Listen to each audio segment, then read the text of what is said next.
rules that you have to follow. Looking at Chapter 6, Lesson 5, and think of laws or rules that work in math and must be followed to get, the answers correct.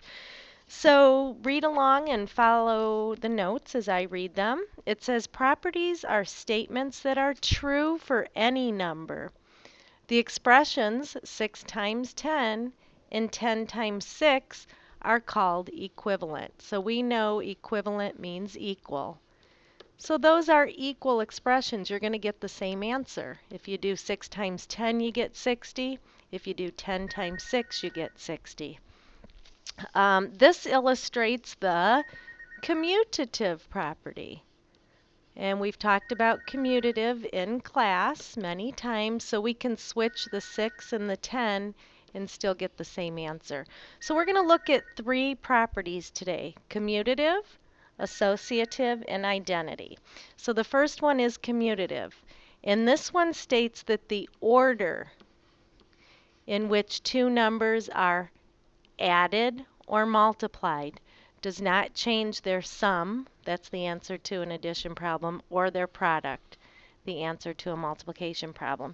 So if we have the numbers 7 plus 9, we can change the order and say that is equal to 9 plus 7. Now because they work for any number, I'm going to call any number A and another number B, so they can be any number. So if A plus B is our variables, we can also say B plus A is equal to A plus B. I'll give you an example for multiplication. 4 times 6 is equivalent to 6 times 4. And again, using variables, I can say A times B is equivalent to B times A. I could switch the order in addition or multiplication. Okay, the associative property states the way in which 3 numbers are grouped. So notice it's more than 2, because we'll see an example in a minute. When they are added or multiplied does not change their sum or product. So we have to have 3 numbers, for example, 3 plus 9 plus 4. When we add more than 2 numbers, we have to pick 2 of them to start that we're going to add together. So if I group them, I could say 3 plus, in parentheses, 9 plus 4 is equal to, I'm going to keep the same order, 3 plus 9 plus 4, but regroup them and say that's the same as 3 plus 9 plus 4. Let's see if that's true. If I start with my parentheses, 9 plus 4 is 11, and 11 plus 3 is 14. I think I got the wrong answer. 9 plus 4 is 13. Sorry, plus 3 is 16. And then 3 plus 9 on the other side is 12, plus 4 is 16. So we can see that when we regroup in addition, we're going to get the same answer. If I were to use variables, they might look like this. A plus, in parentheses, B plus C is equal to, in parentheses, A plus B plus C. And then finally in multiplication, I would need 3 numbers as well. So I could do 8 times 2 times 3. And I'm going to group the 2 and the 3 together. And I can say that's equivalent to 8 times 2 grouped together times 3. And if I were to check it on the left side, 2 times 3 is 6, and 6 times 8 is 48. If I were to check it on the right side, 8 times 2 is 16, and 16 times 3 is 48. So to say that it applies to any numbers when we are finding a sum or a product, we would use variables to show that statement. And it would look like this. A times B times C, any number, is equal to regrouped A times B times C. And then finally our identity property. The sum of an addend and 0 Just so you know, an addend means the number being added. So the sum of an addend and 0 is the addend.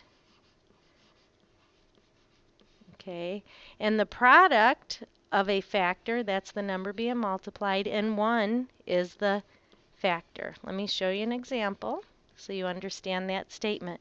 So the sum of an addend and 0, this is an addend because you're adding it with another number. These 13 and 0 are called addends. So 13 plus 0 equals 13. The sum of an addend and 0 is that addend, 13. If I wanted to look at that as a statement with variables, it works for any number. Any number, let's call it A, plus 0 is always going to equal A. It applies as well to multiplication. So if I had 7 times 1, I get 7. So this states that the product of a factor and 1, so 7's a factor and 1 is that factor, is 7. So again, to apply it just to any number it would work for, A times 1 is always going to be equal to A, whatever A is. Okay, let's turn the page and apply these rules. All right, determine whether the two expressions are equivalent. So are the two expressions equal? Let's find out. If they are, tell what property is applied. If not, explain why. So let's remember the three properties. Commutative, we can move them, the numbers. Associative, we can group the numbers. And identity, we're either adding 0 or multiplying by 1. That number keeps its own identity. So we have 15 plus 5 plus 8 in parentheses. Is it equal to? Is it equivalent to 15 plus 5 in parentheses plus 8? So the numbers are grouped differently, and they are equivalent by the associative property. Since it's addition, we could use the associative property. So 15 plus 5 plus 8 is equal to 15 plus 5 plus 8. So let's just verify that. 5 plus 8 is 13, and then 15 plus 13 is 28. And is that equal to 15 plus 5 is 20? And 20 plus 8 is 28. So yes, they are equivalent. The next one, notice it's subtraction, where I bet you already can look ahead and think, well, does this property work for subtraction? We've talked about it a little bit in class. And I'm going to say these expressions are not equivalent. And I already know because the property, the associative property, is not true for subtraction. And if I were to try to prove that, let's see. I'd have 20 minus 12 in parentheses minus 3. That would be 8 minus 3 is 5. Let's see if it's equal to 20 minus 12 minus 3 in parentheses. So I'd have 20 minus 9, which is 11. So I could see they are not equal. And number 3, is 34 plus 0 equivalent to 34? You can look at that and know already. So the expressions are equivalent or equal by what property? That's called the identity property. So 34 plus 0, I know that's 34, is equal to 34, that I don't have to do anything to. All right, let's look at division. Remember, these properties apply to addition, the sum, and multiplication, the product. So I already know the expressions are not equivalent because what did we do to these numbers? It looks like we moved them, 20 divided by 5 and 5 divided by 20. So it's the commutative property that does not apply for division. Okay, so we can say 20 divided by 5 is not equal to 5 divided by 20. And let's go ahead and prove this. 20 divided by 5 is 4. 5 divided by 20 I could set up to make it look like a fraction.